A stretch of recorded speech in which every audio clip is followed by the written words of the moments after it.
Assalamualaikum warahmatullahi wabarakatuh.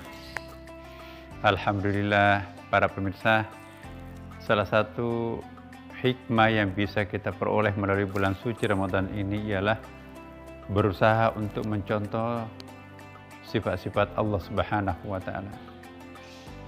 Ya. Dalam hadis Nabi disebutkan takhallaqu bi akhlaqillah, contohilah akhlaknya Allah Subhanahu wa taala. Nah, bulan suci Ramadan ini adalah bulan yang paling tepat untuk mencontoh sifat Allah. Allah tidak makan tapi memberi makan. Huwa yut'im wa la yut'am, itu kata Al-Qur'an. Dia tidak makan tapi Allah memberi makan. Nah, kita pun juga diminta. Hari ini kita berpuasa, nanti besok pada hari raya Idul Fitri kita wajib memberi makan kepada fakir miskin dalam bentuk zakat harta. Dan Allah pun juga tidak punya pasangan, tidak punya istri, tidak punya keluarga. Walam takun lahu sahibah.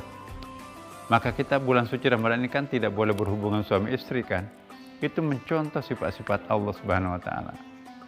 Jadi mari kita melatih diri kita untuk bersabar, tidak larut dengan keinginan nafsu dan emosi. Bulan suci Ramadan ini adalah bulan yang paling bagus untuk melakukan training sedapat mungkin kita bisa mencontoh sifat-sifat Allah Subhanahu wa taala. Para pemirsa, di antara sifat-sifat Allah yang perlu kita ingat adalah umus sifah. Bismillahirrahmanirrahim, dengan nama Allah yang Maha Pengasih, Maha Penyayang. Jadi induknya sifat-sifat Allah dalam Asmaul Husna itu adalah Ar-Rahman Ar-Rahim.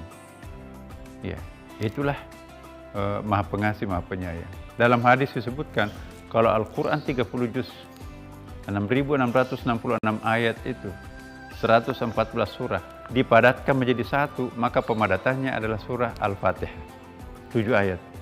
Kalau surah Al-Fatihah dipadatkan, pemadatannya terletak pada ayat pertamanya, Bismillahirrahmanirrahim. Apa artinya Bismillahirrahmanirrahim? Dengan nama Allah yang Maha Pengasih, Maha Penyayang. Nah, basmalah itu intinya pada Ar-Rahmanir-Rahim itu. Nah, kebetulan Ar-Rahman Ar-Rahim berasal dari satu akar kata yang sama, yaitu rahimah. Rahimah itu artinya apa? Cinta. Jadi amat dipertanyakan kalau ada orang membela Islam tapi mengedepankan benci. Padahal intinya Quran itu adalah cinta. Kalau kita ingin mencontoh sifat Allah Subhanahu wa taala, kedepankan cinta, bukan benci. Orang yang mengedepankan benci di dalam memperkenalkan Islam, maka salah alamat memperkenalkan Islam. Kita harus mengedepankan, mengekspos cinta itu. Karena intinya Quran itu adalah cinta. Ya. Para pemirsa, sifat-sifat Tuhan itu banyak. Di antaranya juga adalah Al-Latif, Maha Halus, Al-Ghafur, Maha Pengampun, Al-Afu, Maha Pemaaf, At-Tawwab, Maha Penerima Taubat, Al-Wahhab, Maha Pemberi, Al-Khaliq, Maha Kreatif. Nah, jadi kalau kita ingin mencontoh sifat Tuhan yang Maha Kreatif, jadilah manusia yang kreatif. Kalau kita nggak sanggup untuk menciptakan suatu kreasi-kreasi, berarti kita tidak pencontoh Tuhan.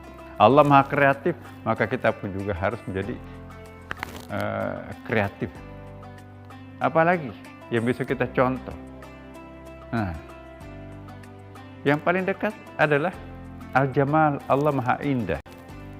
Jadi jangan kita sembrono, ya. Jangan kita istilahnya kusut. Nabi pun juga mencontohkan seperti itu. Nabi mencontohkan seperti kata Aisyah, kana khulquhu Al-Quran, akhlaknya Nabi Muhammad itu adalah Al-Quran. Bagaimana akhlaknya Nabi? Ya Al-Quran, kana khulquhu Al-Quran. Nah, Al-Quran itu kan lebih mengedepankan Allah Maha Pengasih, Maha Penyayang. Bukan sebagai Allah Maha Pemurka, bukan Allah Maha Pendendam, bukan Allah sebagai Maha Ampuh. Walaupun nama Allah pun juga ada, Al-Muttaqi, Maha Pendendam. Ada juga nama Allah Al-Mutakabir, Maha Sombong, Maha Angkuh. Tapi jangan salah, itu hanya satu kali terulang dalam Quran. Al-Muntaqim, pendendam. Al-Mutakabir, angkuh. Tapi bandingkan Ar-Rahim 114 kali terulang. Maha Penyayang. Ar-Rahman 57 kali terulang. Jadi halaman demi halaman Quran bertaburan nama-nama lembutnya Allah Subhanahu wa taala, bertaburan nama-nama pengasih penyayangnya Allah. Semua surah diawali bismillahirrahmanirrahim kecuali surah At-Taubah. Apa artinya itu? Allah memperkenalkan kepada kita dirinya lebih menonjol, Maha Pengasih, Maha Penyayang dalam menceritakan tentang neraka sekalipun. Ya, jadi jangan kita memperatasnamakan Quran, memperatasnamakan Allah, memperatasnamakan Rasulullah, tetapi isinya adalah power struggle, kebencian, penaklukan, ya, kesengsaraan. Nggak boleh. Kalau kita mau memperkenalkan Islam, kedepankan cinta. Itu yang dilakukan Rasulullah sampai dakwahnya berhasil. Itu yang dilakukan Wali Songo sampai dakwahnya berhasil. Nah, kalau ingin berhasil, tiru bagaimana akhlaknya Allah, bagaimana akhlaknya Nabi, bagaimana akhlaknya Wali Songo, bagaimana akhlaknya orang pinter. Jadi kalau kita kerjanya menghujat, menghasut orang, mencontoh siapa? Nah, semoga ada pelajaran besar di sini yang bisa kita peroleh, dan sampai jumpa besok insyaallah. Wassalamualaikum warahmatullahi wabarakatuh.